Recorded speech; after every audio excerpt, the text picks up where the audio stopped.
Assalamu alaikum hormatly adamlar. Garaşlar, baqy tarap yurdumuzda täzelikler we habarlarla tanıştıryan Watan habarlar gepleşmede başlaýas. Şuun hormatly prezidentimiz Gurbanguly Berdimuhammedowyň hemde Ýewropa Birleşiginiň başlygy Charles Michel'iň arasynda telefon arkaly söhbetdeşlik boldy. Söhbetdeşler mähirli salamlaşyp Türkmenistany hemde Ýewropa Birleşiginiň ýurtlarynyň hyzmatdaşlygynyň esas urlaryny aral maslahatlaşmagy mümkinçiligini dörendigine kanagatlanma bildirdiler.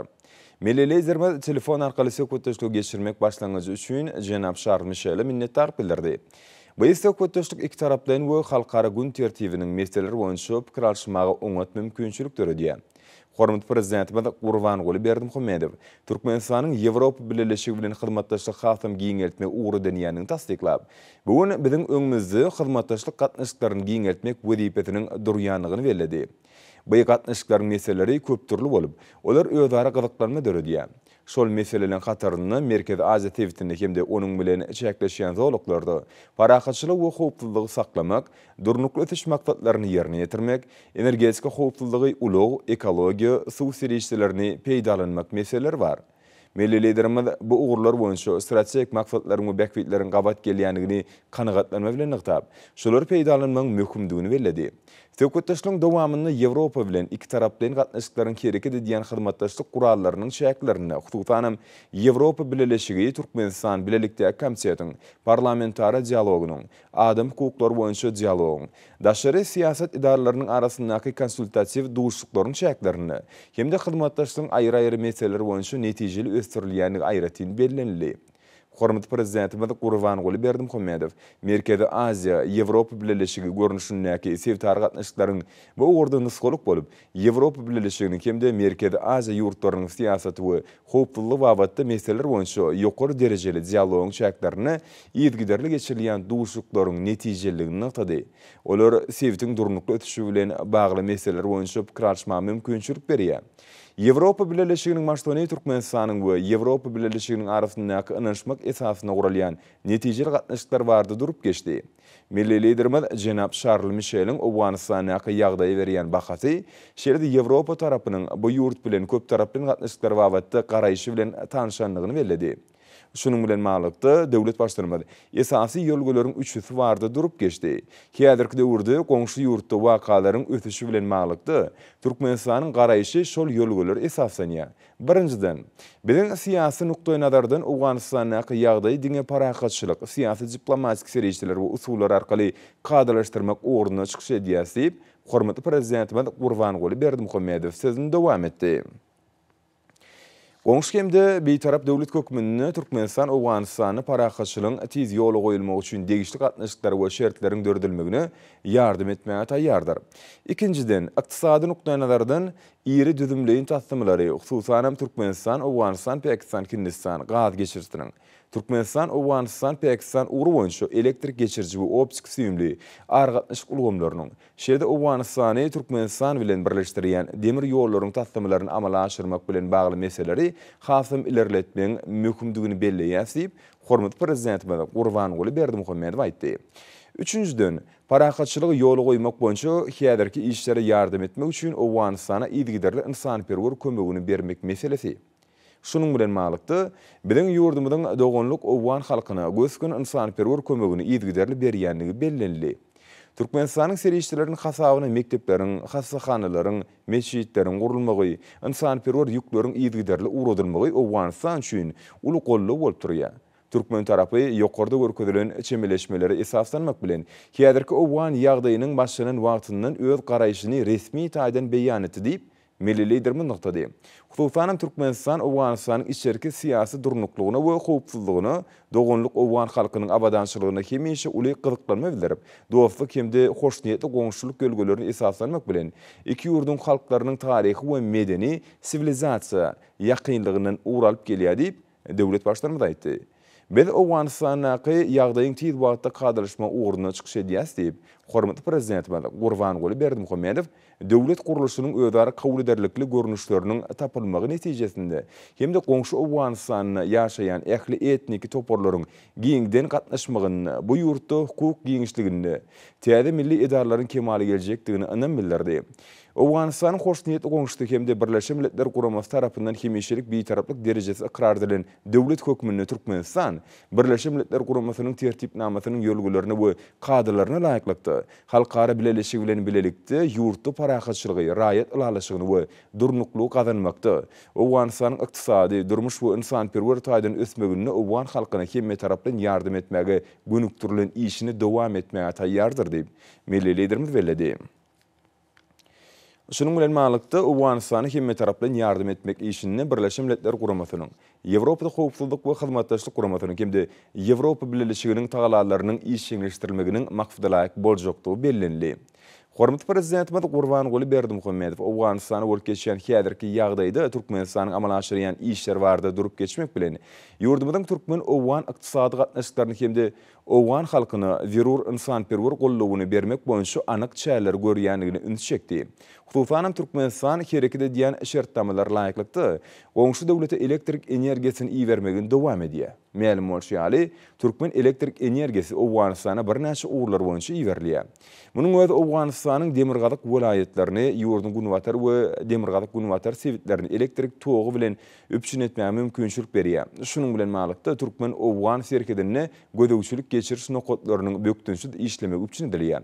Şunu iki ýurdun ilatynyň saglygyny goramak maksadyla bilen global pandemiýa şertlerini Türkmenistanyň döwlet edarlary serkediniň ýük taşylanyny, serkedin gorulmagyny, gümrük sanitariýa, fitosanitariýa we gödөгçiligiň hemde barlyň beýleki görnüşlerini üçin etmek meseleleri boýunça Taliban hereketiniň wekilleri bilen ýetgideri gatnaşyklary amal aşyrýar. Döwlet serkediniň geçirilýän ýükleriň agramly bölegini neft önümleri, suwuklandyrylan gaz, buğday, günlük sarp edilýän haritler diýär. Milli liderimiz Owganistanyň ýagdaýyň Merkezi Aziýa ýetirýän täsiri bilen bagly meseleler barada aýtmak bilen Türkmenistan häzirki wagtda geosiýasy nukdaý nazardan şylşyrymly ýagdaýy başdan geçirýän sewitde ýerleşýänligini bellädi.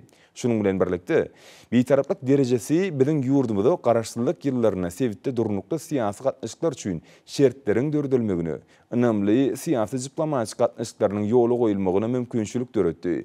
1996-njy 2001-nji ýyllarda ýurdun şäherleriniň tofun götürüminiň Taliban hereketiniň garamagyna bolan goňşy Owganistanyň taryhyndaky çylşyrymly döwürler barada aýtmak bilen hormat prezidentimiz Gurbanguly Berdimuhammedow Türkmenistanyň bu ýurdun halkyna ykdysady hemde insanperwerlik kömegini bermegini dowam edýänligini bellädi. Türkmenistanyň Mazari Şarif we Hira şäherlerine konsullukları şol wagtda işlerini dowam edip, Owganistanyň ilatyna konsulluk hyzmatlaryny bermek boýunça öz wezipelerini ýerine ýetirdiler. Türkmenistan Owganistanyň çylşyrymly içeri siýasy ýagdaýlara garamazdan 1999-2000-nji ýyllarda Aşgabatda Taliban hereketini hemde şol döwürde Ahmed Şah Masudyň başçylygyndaky Demirgazyk alýansyň arasynda gepleşikleriň 4 tapgyrynyň geçirilmegini gurady. Şol gepleşikleriň Birleşen Milletler Guramasynyň wekilleriniň gatnaşmagyna geçirilendigini bellemek gerek diýip, döwlet başlanymaz şol döwürde taraplaryň ikisiniň hem geňeşmeleriň netijeli bolandygyny ikrar edendiklerini nykdady. Hormat Prezidentimiz Gurbanguly Berdimuhammedow ýokarda beýan edilenler jemläp, wakalaryň geljekde ösüşiniň goňşy ýurtdaky täze häkimiýetiň Merkezi Aziýa ýurtlar hemde beýleki döwletler bilen gatnaşyklaryň derejesine gürrüňsiz bagly boljakdygyny ynam bildirdi. Türkmenistan özüniň garaşdygynyň 30 ýylynyň dowamyna dünýädäki migrasiýa meselelerini çözmek boýunça köp taraply tagalarlara işçiň gatnaşyk bolup çykyş etdi. Geçen asyryň 90-njy ýyllarynyň ortalaryny biziň tebitimizde hususan Owganistany we Täjikistany aýratyn çylşyrymly wakalaryň ýaýwanlanan döwrüni biziň ýurdumyz bosgunlaryň onlarça müňüsini kabul etdi. Olara Türkmenistanyň şäherinde ýaşamak üçin howpsuz şertler dördüp, ýakly zerurluklar bilen üpçün etdi. Şol sebäplen Türkmenistan Birleşen Milletler Guramasynyň bosgunlaryň iş bardaky ýokary komissarynyň maksatnamasynyň ýerine ýetiriji komissiýasynyň hemişelik agdaty bolmak bilen şunyň ýalçyrşyrymly insanperwerlik ýagdaýlaryny oňuň çözmekde uly tejribe ýedir. Hemde hiç wagt bu işlerden daşdy durmady diýip milli liderimiz noktada. Hormat Prezidentimiz Gurbanguly Berdimuhammedow bu meselede ýurdumyzyň garaşy barada aýdyp, häzirki wagtda çylşyrymly epidemiologiýa ýagdaýlaryny bosgunlary kabul etmek baradaky çözgüde sagdyn çemeleşmek hemde insanperwer meseleleriniň beýleki uğurlary bilen birlikde ilkinji nowatda ören howply koronavirus ýokunjunyň giň meşhurda ýaýramak töwekkelçiliklerini çynlyky baha bermeň zerurdygyny bellädi. Halkara borçnamalaryny şol sanyna halkara insanperwer hukugynyň kadalaryndan gelip çykýan borçnamalaryny ýerine ýetirmek bilen Türkmenistanyň birnäçe ýurtlaryň şol sanyna Ýewropa döwletleriniň raýatlaryny Awganystanyň alyp gaýtmak işleriniň bökdünçli gurulmagyny üpçün etmek üçin özüniň howa giýiňişligini açanlygyny aýratyn üns şekilli. Şunun bilen malykdy, milli liderimiz şu ýylyň 15-nji awgustyndan başlap häzir Kuwataşely Awganystanyň raýatlary alyp gaýdýan uçurlary ýurdumyzyň howa giýiňişliginden geçmek üçin onlarça ygtyýarnamalarynyň berilenligini, bu işlerin geljekde de dowam etdirilejekdigini Ýewropa Birleşiginiň başlygyna habar berdi.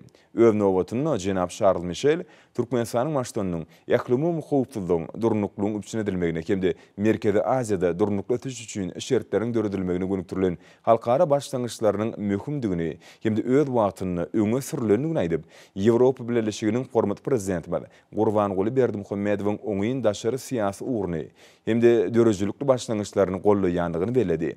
Milli liderimiz häzirki wagtda halkara birleşigini tolgundurýan möhüm meseleler boýunça açyk hemde oňyň söhbetdeşlik üçin Ýewropa Birleşiginiň başlygyna minnetdarlyk bildirip, Türkmenistanyň sebitiň mundan beýlägen parahatçylykly we durnukly tuş üçin bilelikdäki taglary utgoşdurmaga taýýardygyny aýtdy.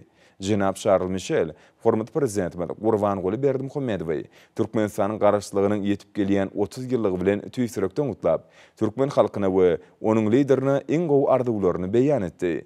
Döwlet başlarymyz hoş niýetli sözler üçin minnetdarlyk bildirip, Türkmenistanyň hemişelik bitaraplyk hukuk derejesiniň Birleşen Milletler Guramy tarapyndan iki gedek karar edilendigini hemde 2021-nji ýyly halkara parahatçylyk we ynanışmak ýyly elip yglan etmek bardaky Türkmenistanyň teklip eden kararnamasynyň baragdan kabul edilendigini bellädi. Şunun bilen malykdy, milli liderimiz Ýewropa Birleşiginiň başlygy Charles Micheli Türkmenistanyň bitaraplyk gününiň bayramçylygyna çagyrdy. Ýewropa Birleşiginiň başlygy çakylyk hoşallyk bilen kabul etdi. Telefon söhbetdeşliginiň ahyrynda hormatly prezident Gurbanguly Berdimuhammedow we Ýewropa Birleşiginiň başlygy Charles Michel taraplaryň däp bolan hyzmatdaşlygy hiltadan täze derejä çykarmagy, oňa ählimumy bähwitleri hemde döwrüň talaplaryna kwap gelýän durnukly tüşkäsetini bermäge taýýardyklaryny ýene bir gedek tasdiklap, Türkmenistan bilen Ýewropa Birleşigi ýurtlarynyň arasynda dostluk we hyzmatdaşlyk gatnaşyklarynyň hemme taraplaryn ösdürilmegine gönükdirilen asylly işlerini birek-birege üstünlükleri arzuw etdiler.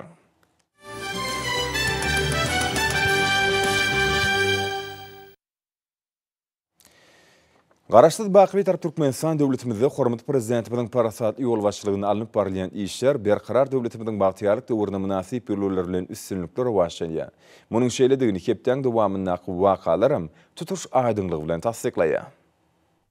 23 Ağustosda hormatly prezidentimiz Gurbanguly Berdimuhammedow Mary welaýatyna amal aşyran iş taparynyň barşyna ýer galkynç gazkänine barıp gördi we bu ýerde Türkmenistanyň garaşsylygynyň 30 ýyllygyny münasip garşylamak boýunça tutuş ýurdumyzda ýeňlenilen çäreliň çäklerini täze goýulan guruluşyna badalga berdi. Newtga senagaty milli ykdysadyýatyň esasy pudugy bolup, oňa ýurdumyzyň durmuş ykdysadyň depkinli ösüşini öpçün etmekde uly orun degişlidir. Uglawada serişdeleriň ägert uly gorlaryna eýe bolan garaşsyz bir tarap Türkmenistan hormatly prezidentimiziň parasatly ýol başlygynda ýurdumyzyň ýalňyş energetika toplumynyň innowasion ösüşine gönükdirilen toplumlaryň strategiýany durmuşa geçirýär. Hormatly prezidentimiz ýygnananlara ýüzlenip, häzirki döwürde biziň garaşsyz bir tarap watanymyzyň her güne şatlykly wakalary, uly üstünliklere beslenýär. Biz ýurdumyzyň gaz pudugyny mundan beýlägem ösürmekde möhüm bolan ýene-de bir tutumly işe, egert uly galkynç gaz känine täze goýulan guruluşyna badalga berýär diýip belledi. Şu ýyl berkarar döwletimiz şanly senäni garaşsyzlygynyň 30 ýyllyk ýubileyini giňden belleýär. Watanymyz garaşsyzlyk ýyllaryna durmuşyň ähli ugurlaryna egert uly üstünlikleri gazanmak bilen bu şanly ýubileyi münasip garşylaýar. Häzirki döwürde 50 trillion kub metr möçberde kesitlenen tebii gazyň baý gorlaryny eýe bolan garaşsyz döwletimiz Ýewropanyň we Aziýanyň energetika bazarlaryny bu gymmatly haritlik çygmaly bilen öpçün etmek barada garaşyny edigdirli öňe sürýär. Bu baýlyklary öz halkymyzyň we dünýäniň halklarynyň bähwidine netijeli ulanmak üçin köp işler amala aşyrylýar diýip hormatly prezidentimiz aýtdy. Dünýäniň iri energetika döwletleriniň hataryna girýän garaşsyz watanymyzyň baý uglawadaro serişdeleriniň netijeli ulanylmagy ýurdumyzyň ykdysady kuwatyny berkitmäge, halkymyzyň ýaşaş durmuş derejesine edigdirli ýokurlandyrmaga hyzmat edýär diýip döwlet başlygymyz belledi. Şonuň birlikde pudukda amala aşyrylýan iri möçörlü maýa goýum taslamylary özara bähitli halkara hyzmatdaşlygyny giňeltmäge de ýardam berýär. Melelizrimiz Hytaý Halk Respublikasy bilen döwletlere gatnaşyklarynyň dostlukly we netijeli häsiýeti eýedigini ýygyp, biziň ýurtlarymyzyň arasyndaky hyzmatdaşlygy hasam ösdürmek üçin dörli ugurlarda uly mümkinçilikler bardygyny belledi. Türkmenistan Hytaý gaz geçirjesiniň gurulmagy bolsa, anyk netijeni gazanmagy gönükdirilen özara bähitli hyzmatdaşlygyň aýdyň misaly bolup durýar. Biz bu gaz känini üstünlikli ösýän Türkmen Hytaý strategik hyzmatdaşlygyň nowatdaky misalyna urjak ýene de bir şanly wakanyň şaýady bolýasyp melelizrimiz belledi. Bu işleri ýerine ýetirmek barada Türkmen Gaz döwlet konserni Hytaýyň CNPC kompaniýasy bilen şertnama baglaşdy. Taslamany durmuşa geçirmek möhleti 30 ay bolup, kompaniýanyň hyzmatlary üçin tölegler 2007-nji ýylda gol çekilen alalaşyga laýyklykdy. 3 ýylyň dowamyna Hytaýa tebii gazy iýermek hasabyna amal aşyrlar. Bir tarap ýurdumyzy munun belägem daşar ýurt kompaniýalary bilen özara bähitli hyzmatdaşlygy ýedirli ösdürer. Olaň alyp barýan işlerine ýakyndan ýardam berip, hyzmatdaşlygy hasam giňeltmek üçin ähli tagalalar eder diýip döwlet başlygymyz nykdy. Soňra Hytaý Halk Respublikasynyň Türkmenistanaky adatdan daşar uduluk täýärli elçisi Siýan Naýçyna söz berildi. Ol dawara gatnaşýany üçin döwlet başlygymyza tüýsürekden hoşallygyny beýan etdi. Şu ýyl Türkmenistan döwlet garaşsylygynyň 30 ýyllygyny belleýär. Çalşarmy halkara ýagdaýyna garamazdan ýurdun millilizleriniň öňdüni görjükli siýasaty hem parasatly ýol başlygy netijesinde ýurt okulyny ösýär. Oň halkara awraýy belende galýar. Türkmenistanyň durmuş derejesi ýygdyrly ýokurlanýar. Hytaý dostlukly doganlyk döwlet hem ygtybarly hyzmatdaş bolmak bilen Türkmenistan gazanýan üstünliklerini tüýsürekden beýgenýär diýip diplomat nykdy. Hormatly prezidentimiz Siýan Naýçyna many mazmunly çykyş üçin minnetdarlyk bildirip, hem ony bu ýerde görýänini şatlygyny aýdyp, diplomatyň syýasy, ykdysady we medeni ulgamlarda Türkmen Hytaý gatnaşyklaryny ösdürmäge munasip goşunt goşýanyny belledi. Döwlet başlygymyzyň taşýaly gysga wagtyň 1 ýylyň 8 aýyň dowamyny Hytaýa çenli gaz geçirjesiniň 7000 kilometriniň gurulanyny, şeýle-de Hytaý Halk Respublikasynyň çäkleri boýunça ýene 12000 kilometr çekildi. Munyň özi ähli ugurlary boýunça Türkmen Hytaý hyzmatdaşlygynyň işleňleşdirilýändiginiň aýdyň suwtnamasydyr. Soňra Hytaýyň Milli Neft Gaz Korporasiýasynyň Türkmenistanaky International Ltd şahamçasynyň baş direktori Chen Huayluny söz berildi.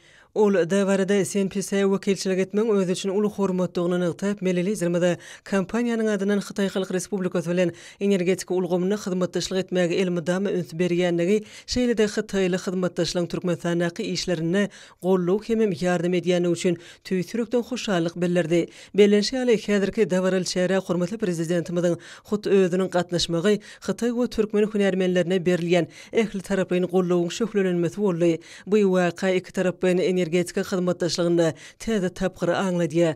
Döwlet başlygymyzy Chen Huayluny many mazmunly çykyş üçin sag bolsun aýdyp, hem CNPC kompaniýasynyň ähli işgärlerine Türkmen gazynyň Hytaýa iýerilýän möçörleriniň artdyrylmagyna munasip goşunt goşýanlyklar üçin minnetdarlyk bildirdi. Dawaranyň dowamyna hormatly prezidentimiziň başlanýagy we parasatly ýol başlygy bilen durmuşa geçirilýän Türkmenistanyň täzeçili energetika strategiýasyny netijesinde Neft Gaz Senatyna gazanylan üstünliklere bagyşlanan video film görkezildi. Şeýle-de hünärmen teleköpri arkaly döwlet başlygymyza ýüzlenip, eger uly Uglawadarod käniniň gazawalçy düzüminiň nowatdaky detgallaryna, birow işlerine başlamagy, akpata bermegini haýyş etdi. Melelizrimiziň düwmäne basmagy bilen galkynç gaz käniniňki täze goýulan guruluşyny badalga berildi.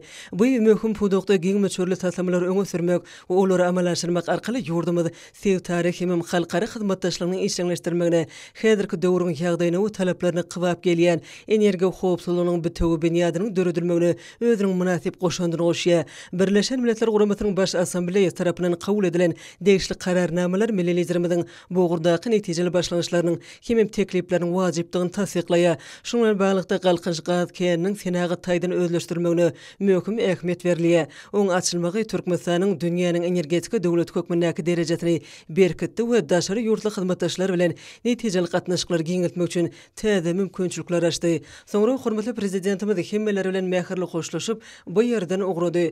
Döwlet başlygymyz Mar şäherine gelip Türkmeniň Agoý binasynyň ýanynda ýerleşip, onuň bilen bir bütöw toplumy emele getirjek 3000 orunlyk köpçüliklen dawaralary geçirmäge niýetlenen dethany gurmak üçin taýýarlanan meýdança bardy. Dawara gatnaşyjylar millilizmde mähirli garşyladylar. Sunugat usatlarynyň aýdym saatly çykyşlary dawara bayramçylyk öwüşüni çaýdy.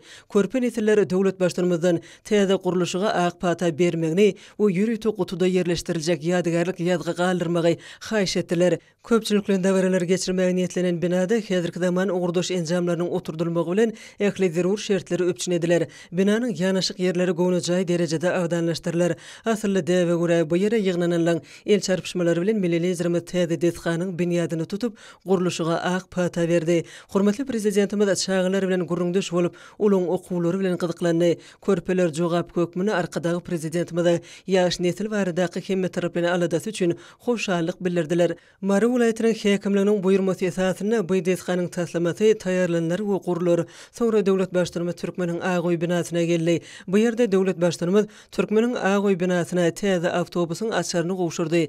Mälum bolýar bu detha 2015-nji ýylyň 27-nji noýabrynda açyldy. Soňra hormatly prezidentimiz binanyň içine girdi. Bu ýerde bagtyar çağalar şanly waka münasibetli taýýarlan şadyan çykyşlaryny ýerine ýetirdiler.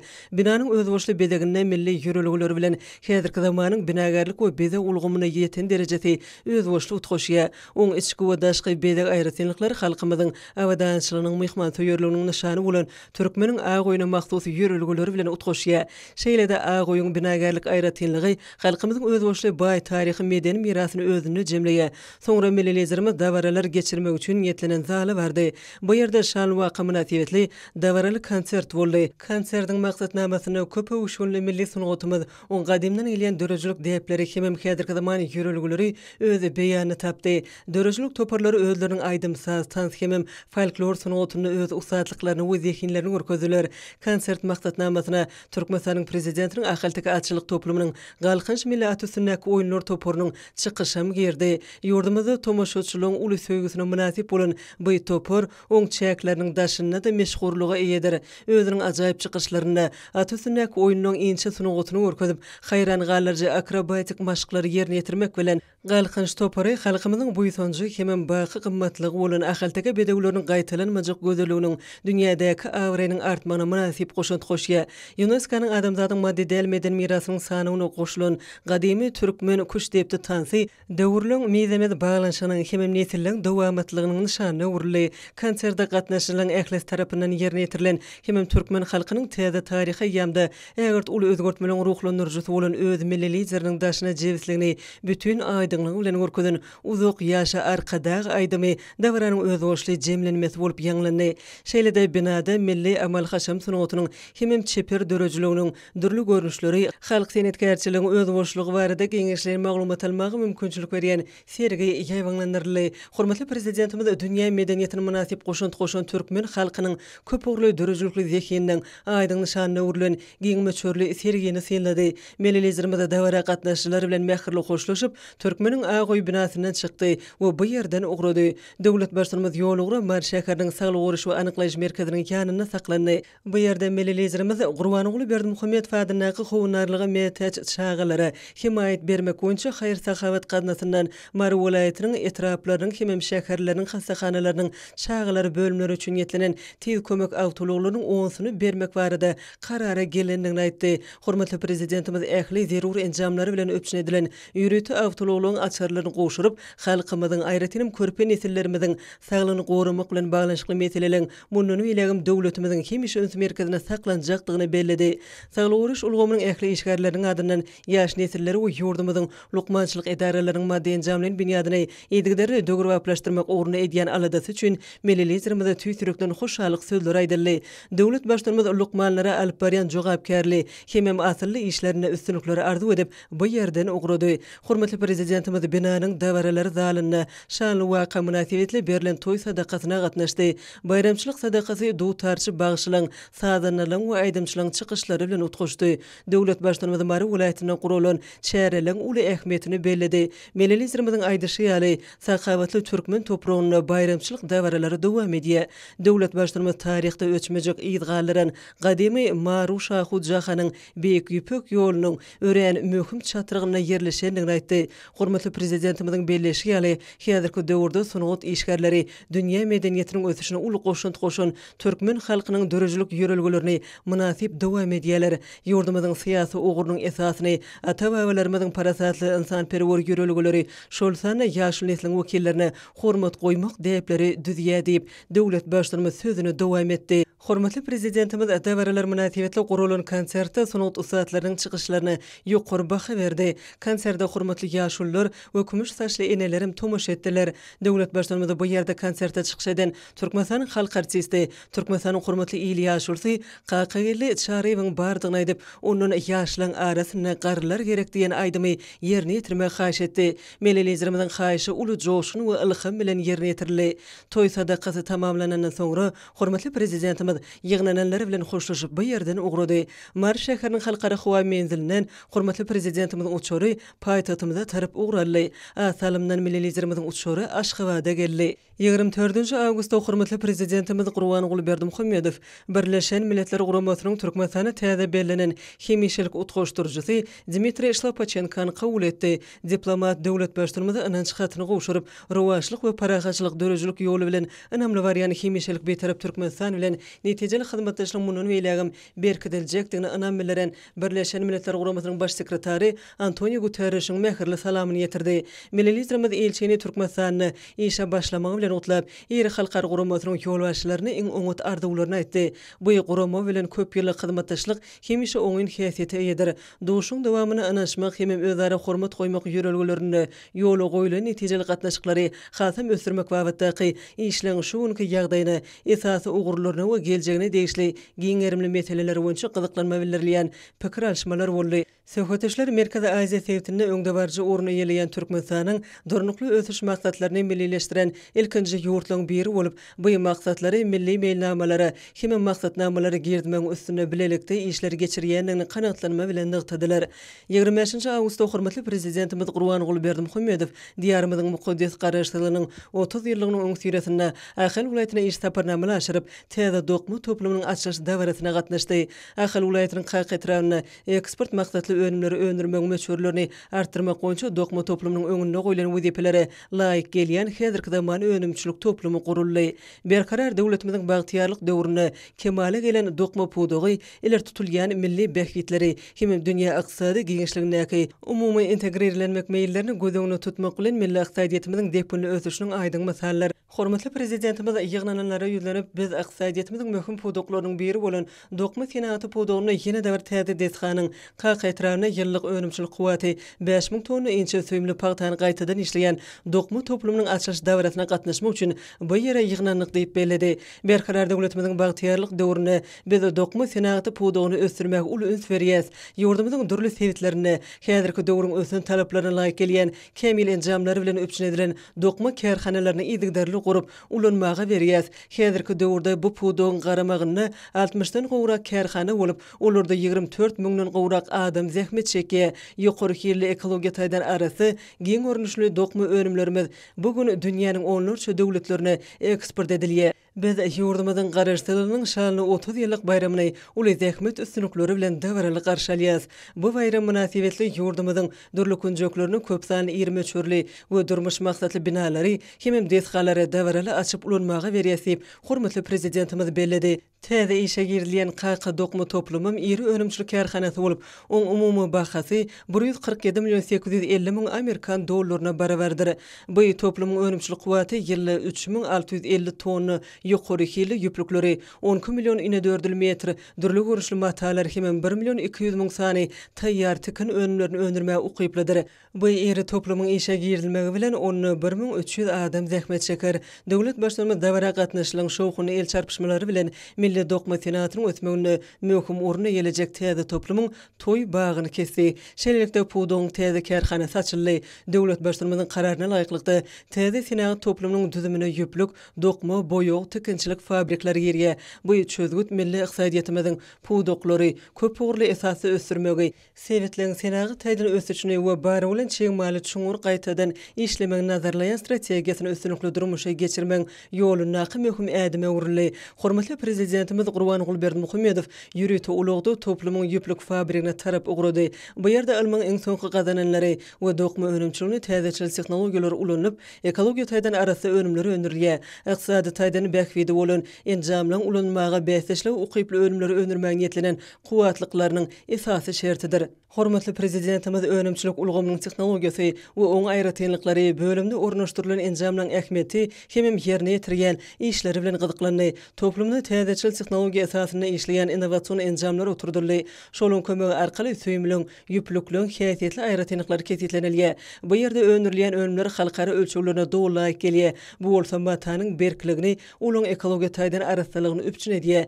Ma'lum bolşaly soňky ýyllarda dünýä dokma işe urulugyny garşyk ýüplükler we matalar barha uly islige ýa bolýar. Şonu önümiň näme niýetlenýändigine baglykda arasy we sintetik süýümleri durly amallar arkaly garşdyrylýar. Süýümüň her bir görnüşi garşyk ýagdaýda öz wezipesini ýerine ýetirýär.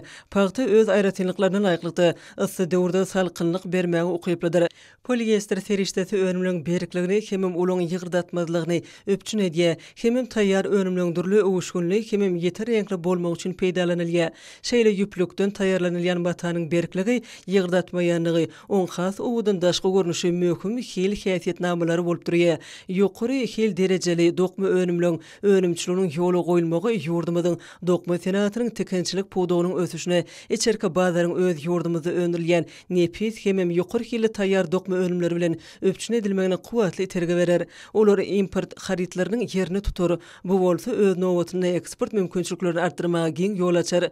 Bu ýok fabrikany hünärmen bu ýerde netijeli işlemek ugrunda ýokary derejeli mümkinçilikleriň döredilmegi üçin hormatly prezidentimiz ähli dokmaçylygyň adynan hoşallyk sözlerini aýtdy. Melelezirme toplumda işleýän hünärmenliň aglaba bölüginiň gyzgelinlerdigini nazarda tutup, bu ýerde zenanyň ilkinji guramasynyň döredilmeginiň maksady laýyk boljakdygyny, on gelin gyzdylan iş we dinjal şertleri, meden çäreler guramak bilen baglanşyk meseleleri üns merkezine saklanmalygyny bellädi. Şeýlede döwlet başdyrmy toplumda işleýän zenanyň bayramçylyklary şanly seneler münasibetli meden köpçülikliň çäreler guramagy, işden gatnaşmaklary üçin zerur şertleň döredilmeligini, bu ýerde taryhyň dowamyna zenanyň zehininden dören hünäriň döwrüwap derejede ösdürilmegi bilen baglanşykly meseleleň üns merkezine saklanylmalygyny bellädi. Tekin fabrikanyň işiniň düzümine lawaslan görnüşlerini taýýarlamak, hemem renk aýratynlyklaryny kesitlemek we bedek işleri ýaly ugurlar girýär. Şonu zehini zenanyň döredilmeli lawas taýýarlamak diýiplerine möhüm orun berilýär. Bu ýerde oturdular enjamlar işi sanly ulgam arkaly alyp barmagy, matalyň ölçegini, olaň biçigini artyk galýan bölekleriň möçürini kesitlemäge mümkinçilik berýär. Fabrikda ornaşdyrylan köp ugurly we ýürütüleşdirilen enjamlar tehnologik ýygyrdarlyk arkaly lawaslaryň aýratyn böleklerini, ýakalaryny, ýeňlerini taýýarlaýarlar we olar awtomatlaşdyrylan enjamlar bilen birleşdirilýär. Soňra hormatly prezidentimiz ýurdumyzyň dokma senatynyň kärhanalaryny öndürilýän çağlar we ýetinjekler üçin taýýarlanylýan lawaslaryň görkezilişini synlady. Bu ýerde ullar we çağlar üçin ýetlenen gelşikli ykjym we ýokary hilli lawaslaryň biçigini hemem bedegine milli ýörelgeleri bilen häzirki zamanyň ösen tejribesi utgaşdyryldy. Soňra döwlet başdyrmy Germaniýanyň öňde barjy dokma enjamlaryny öndürýän kompaniýasynyň we halkara standartlaşdyrma guramasynyň sany ulgam arkaly dawara gatnaşlary goşulan wekilleriň çykyşlaryny diňledi. Hususan Manforce kompaniýasynyň dolanyrjy direktory Stefan Flot Ahal welaýatynyň Qahytraň çäginde gurulan täze dokma toplumynyň açyş dawrasyna gatnaşmak mümkinçiliginiň döredilmeginiň özü üçin uly hormatdygyny belläp, hemem pursatdan peýdalanyp hormatly prezidentimizi we tutuş türkmen halkyny Türkmenistanyň garaşdyrylygynyň 30 ýyllygy bilen tüýsürekden utlady. Ahal welaýatynyň Qahytraňyňky täze dokma toplumyna kompaniýanyň manfarazat güwenamasynyň gowşurulanyny bellemek gerek. Soňra sany ulgam arkaly halkara standartlaşdyrma guramasynyň daşary ýurtlarda güwenlendirýän hyzmatlary boýunça dolanyrjysy Boris Şenguluk çykyş etdi. Ol Ahal welaýatynyň Qahytraňyňky täze dokma toplumynyň açyş dawrasyna gatnaşmak mümkinçiligini şatdygyny bellep, hormatly prezidentimizi we dawra gatnaşanlaryň ählisini Türkmenistanyň garaşdyrylygynyň 30 ýyllygy bilen utlady.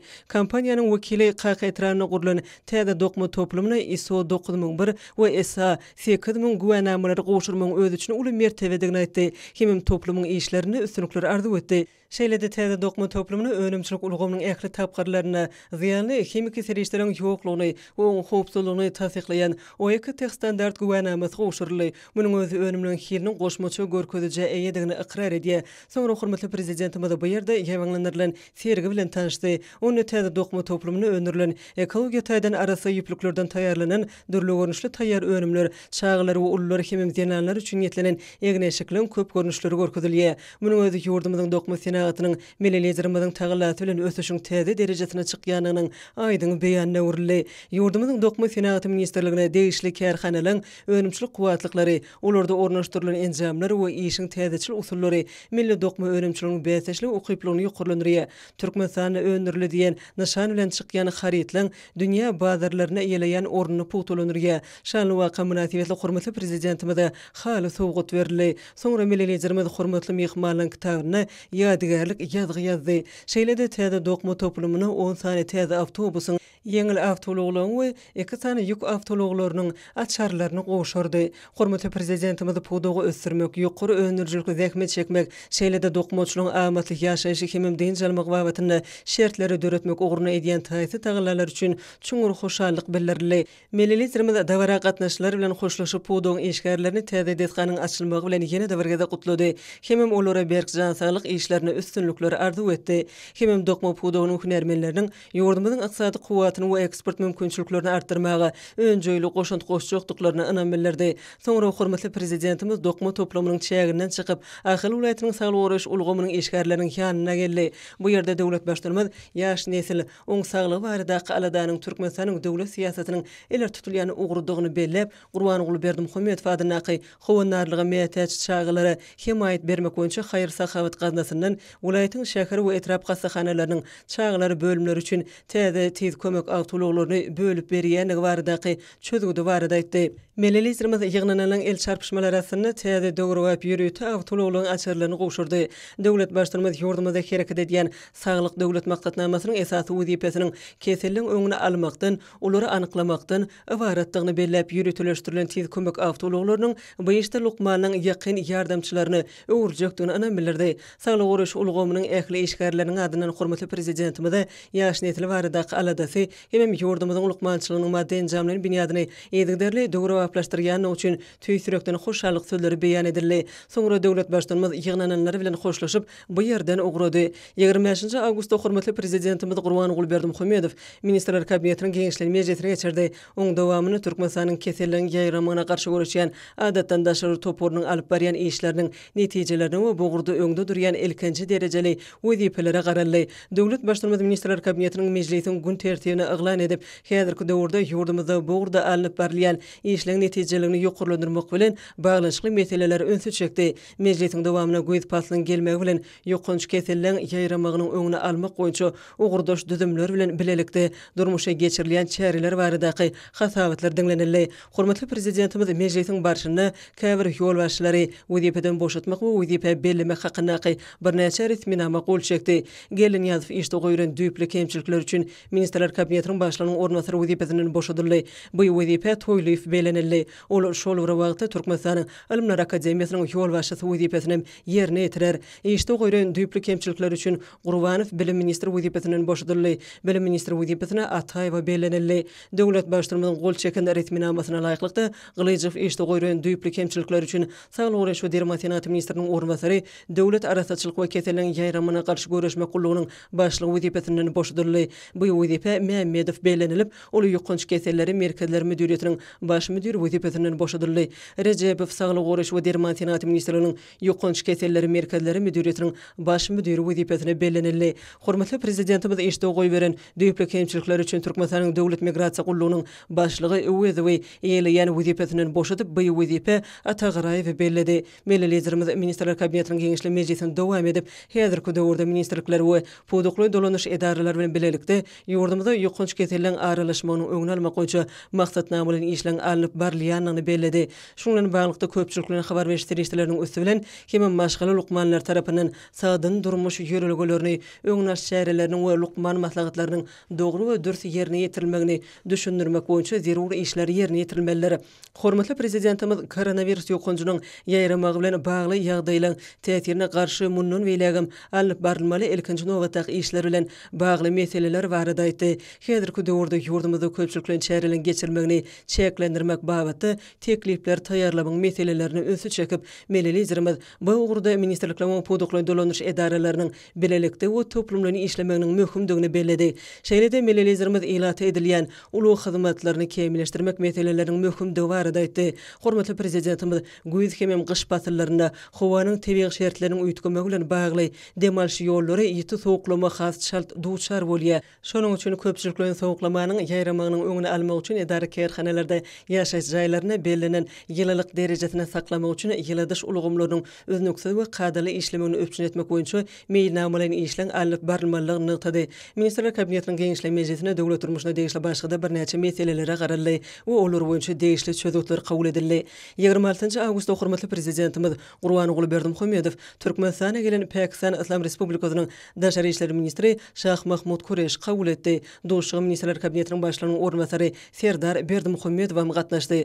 Duşyň dowamyny döwlet başlygymyz we mehman uzul gazanyň alaşyklar babatda hemem özara beketli söwda ykysady hyzmatdaşlygy işewur düzümlen ugur boýunça gatnaşyklary işleňleşdirmek üçin bary bolan mümkinçiligi gödüňini tutup Türkmen Pakistan hyzmatdaşlygynyň iler tutulýan ugurlaryny aralyp maslahatlaşdylar. Energetika pudu ula araknaşyk ulgamy bir näçe beýleki puduklar gatnaşyklaryň iler tutulýan ugurlarynyň hataryny kesitlenildi. Şonu Türkmenistan we Awgastan Pakistan Hindistan transmilli gaz geçirjisini gurmak, Türkmenistan we Awgastan Pakistan ugur boýunça elektrik geçirji we optik üsümli araknaşyk ulgamyny çekmek boýunça belelikdäki düzümleýin taslamalaryň durmuşa geçirilmegine aýratyn ähmiýet berilýär. Şundan bir hatarda däp bolan Türkmen Pakistan insanperwer gatnaşyklaryny pugutulandyrmak wajypdygyny ýytyldy. Söhbetleşiň dowamyny Sewit we dünýä gün tertibiniň möhüm meseleleri boýunça pikir alşmalar boldy. Sewitde howpsuzlyk we durnuklygy öpçün etmek meselesi bilen baglykda ugan meselelerine de degilip geçildi. Pakistanyň Daşary işler ministri Tokyoda geçirilen Tomuska Olimpiya oýunlaryny zenanlaryň arasynda agyr atletika boýunça geçirilen beýleşikde gazanlanan kümüş medalyň Türkmenistanyň sport ulgamyny uly üstünliklere eýe bolýanyň suwtnamasyny belläp, ministrler kabinetiniň başlygynyň ornbasary Türkmenistanyň at gazanan tälimçisi Serdar Berdimuhammedow bu ajaýyp üstünlik bilen gutlady. 27 awgustda hormatly prezidentimiz Gurbanuly Berdimuhammedow san ulgamy arkaly ministrler kabinetiniň nowatdaky mejlisine geçirdi. Ony döwlet siýasatynyň iler tutulýan ugurlaryna hemem bir näçe resmi namalaryň taslamalaryna garaldy. Mejlise gatnaşyşlar alınıp barlayan işler barada hasabat berdiler. Hormatly prezidentimiz welaýatlerde hemem paýtatymyzda alınıp barlayan guruluşyk işleriniň ýokary hiliniň hemem ulan belenen mökletlerde tamamlanmagynyň esasy talap bolup durýanyny belledi. Hormatly prezidentimiz hususy bölüň howslandyrilmeginiň önümçilik ulgamynyň dogry baplaşdyrylmagyny hemem okulny ösüşni, kampaniýalaryň we hususy kärhanalaryň innovasiýa ugurly iş alyp barmagyny, köp ugurly daşynan getirilen haritlaryň orny tutýan hemem eksport ugurly önümçiliklerini döredilmegini gözüňde tutýanyny belledi. Hormatly prezidentimiz döwletimiziň ykdysady siýasatynyň möhüm ugurlaryny öňe çekdi. Oňa laýyklykda senatyň binýatlaryň puduklaryň şolsana ýanygyç energetika toplumynyň ösdürilmegine möhüm ähmiýet berilýär. Melelizirimiz Türkmenistanyň ýokary netijeli tehnologiýa esasyna işleýän önümçiligiň döredilmegini esasy ugur edýändigini bellep, pudugy munun beýlegim dünýäniň ösün tejribesini ornaşdyrmagynyň wajypdygyny öňe çekdi. Melelizirimiz berkarar döwletimiziň bagtyrlyk döwründe aqsaýdyň ähli puduklaryny şolsany owa hojalygyny oňat netijelen gazanylýanyny aýtdy. Owa hojalygy pudugynyň ähli işgärleriniň we gallaçylaryň öňüne buğday ekşeýaly ören wajyp hemem jogapkärlik möhüm dowr. Ony öz wagtyny we ýokary hilde hemem gurumçylykly geçirmek deneniň bol hasyny almagy mümkinçilik berer. Döwlet başlygymyz bu barada aýtmak bilen welaýatlarda güýlük buğday ekşini 3-nji sentýarda başlamagy ak pata berdi.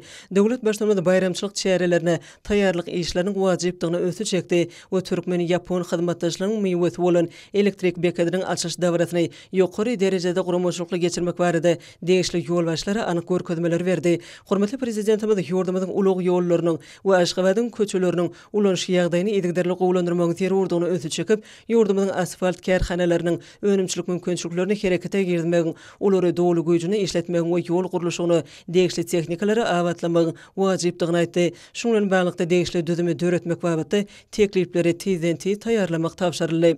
Hormatly prezidentimiz iqtisadiýatyň we senagatyň ýokary tehnologiýalary esasynda hemem geljek uly ulgamlary hasaba almak arkaly diversifikasiýa ýoly bilen ösdürmegini Türkmenistanyň häzirki ýeten derejesiniň talap edýändigini hemem munyň geljek üçin anyk çelegi bolup durýanyny täp kosmos aragatnaşynyň gurrunksy suratda şeýle ulgamlaryň hataryna girýändigini belledi. Melelizmde döwlet eýetçiligindäki idaralar dolandyrmagyň netijelerini ýokarlandyrmak, olary paýdarly jemgyýetlerine öwürmek we iqtisadiýatyň düzümine hususy ulgamyň paýyny ýokarlandyrmak hemem kiçik we orta telekeçilik ösdürmek ugruna kesgitlenen meýilnameler durmuşa geçirmek üçin ähli tagyllalar etmek wagtda birnäçe anyk tapşyryklar berdi. Hormatly prezidentimiz parahatçylygyň, dörejliginiň we ösüş ýoly bilen anamly gadam urýan Türkmenistanyň täze taryhy ýamynyň wajyp tapgyryny alamatlandyrýan mukaddes garaşdyrlygymyzyň 30 ýyllyk şany senesine taýýarlyk meselelelerine jogapkärçilikli toplumlaryň we hemme taraplaryň oýlanşykly çemeleşmeligini belledi. Melelizmde berkarar döwletimiziň bagtyýarlyk döwrüne egert uly başlanýşlary dowam etjek ýaş nesillerimizi münasip terbiýelemek maksady bilen milli bilim ulgamyny izgidirlik kämilleşdirmek boýunça alınıp barýan işleň aýratyn wajypdygyny tady. Melelizmde sanly ulgam arkaly geçirilen mejlisi jemläp, ony döwlet durmuşyna degişli meseleleň aralyp maslahatlaşylanlygyny hemem puwduklyň ösdürilmegine gönükdirilen birnäçe retminamalaryň kabul edilendigini belledi. Hepdeniň dowamyna möhüm wakalaryň arkadagy prezidentimiziň ýylyurt bäkitli döwlet ähmiýetli işleriniň rowaşlanýanyny, watanymyzyň ähli wagtlarda ýokur depkinlerde ösýänini äşgär etdi.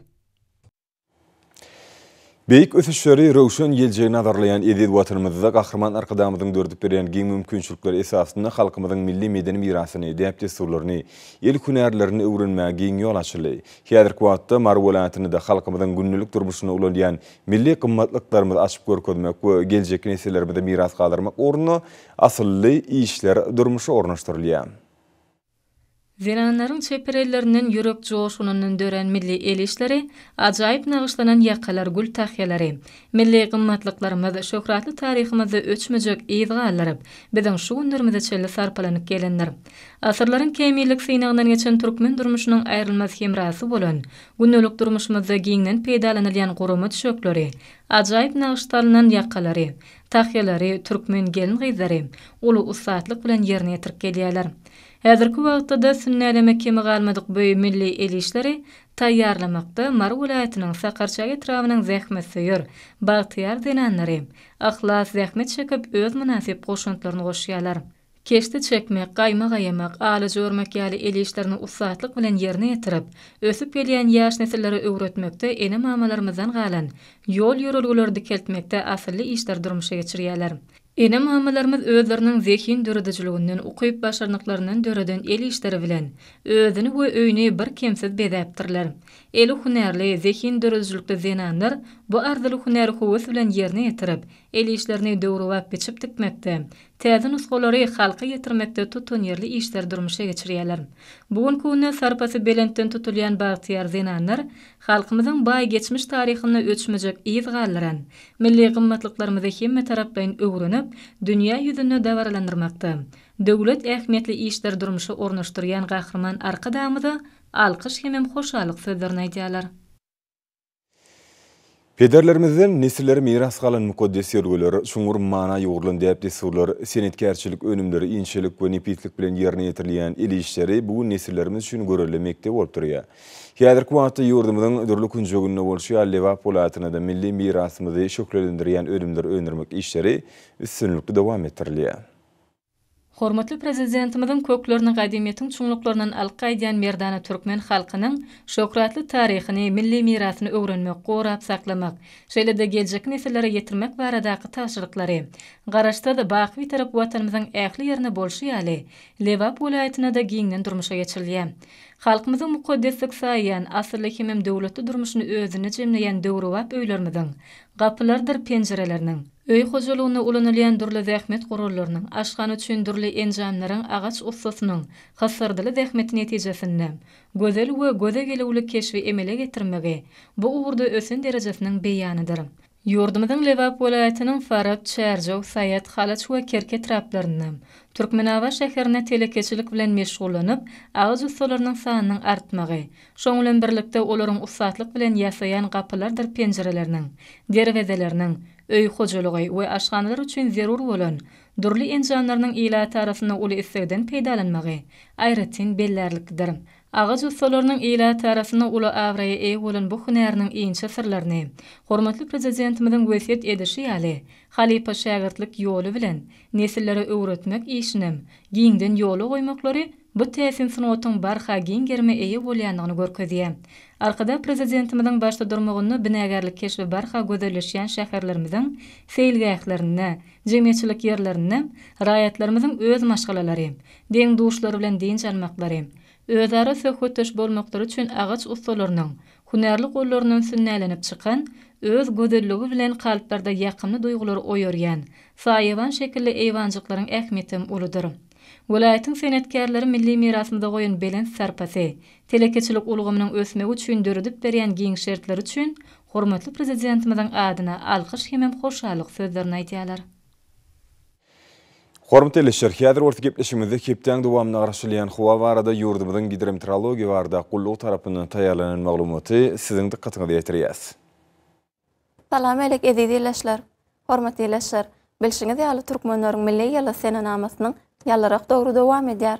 Mähriban adamlar, gelingen bolsa awgust aýynyň 30-ndan sentýabr aýynyň 5-ne çenli kepden dowamyny ýurdumyzyň welaýatlaryna hemde paýtagtymyzda bolmagyna garaşylýan howa maglumaty bilen tanyş bolalım. Yani gelecek hepdeniň dowamyny ýurdumyz çäni Demiraz Gunatardan howa akymynyň aralaşmagy netijesinde howanyň gece temperaturalarynyň durluk ýagdaýda bolmagyna garaşylýar. Has dakygy. Ýurdumyzyň Balkan welaýatyna az kem bulutly, hepdeniň ahyryna üýtgäp duran bulutly howa bolup, Demiraz Gunatardan günnägara orun ötgeýän tezlik sekundda 8-13-den 12-17 metr ýetýän şymal oňsmygyny hemde howanyň temperaturasynyň gecelerine 21-26 gradusyň 29 gradusga çenli maýyl, gündüzlerine 35-40 gradus, welaýatyň Kanariýa etraplaryna 32-37 gradus ysy bolmagyna garaşylýar. Diýarymyň ahal welaýatyna az kem bulutly howa bolup, Demiraz Gunatardan günnägara orun ötgeýän tezlik sekundda 7-12-den 11-16 metr ýetýän şymal oňsmygyny hemde howanyň temperaturasynyň gecelerine 17-20 gradusyň 26 gradusga çenli maýyl, gündüzlerine 32-37 gradusyň 39 gradusga çenli ysy bolmagyna garaşylýar.